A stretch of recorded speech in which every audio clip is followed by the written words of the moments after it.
લક્ષ્ય ન્યૂઝ, એક નજર, એક લક્ષ્ય. કલોલ કલ્યાણપુરા ખાતે આવેલી વિજયનગર સોસાયટીમાં ડોક્ટર પરિવાર દ્વારા ગણેશ વિસર્જન કરવામાં આવ્યું. ગાંધીનગર જિલ્લાના કલોલ શહેર ખાતે ગણેશ વિસર્જનનો મહોત્સવ ઉજવાઈ રહ્યો છે. ત્યારે ગાંધીનગર જિલ્લાના કલોલ શહેરમાં પણ અનેક જાહેર પંડાલો સાથે સાથે ઘરોમાં પણ ગણેશજીની સ્થાપના કરનાર ભક્તો 10 દિવસ બાદ ધામધૂમથી 11મા દિવસે વિઘ્નહર્તાને વિદાય આપે.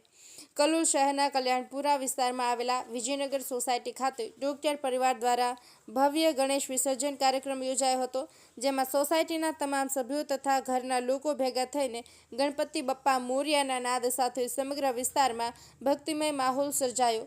અબિલ ગુલાલ સાથે આનંદ અને શ્રદ્ધાભાવે ભગવાન ગણેશજીને વિદાય આપવામાં આવી હતી.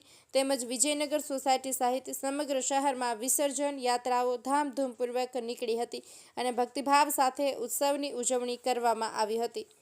લક્ષ્ય ન્યૂઝ, સંજય નાયક.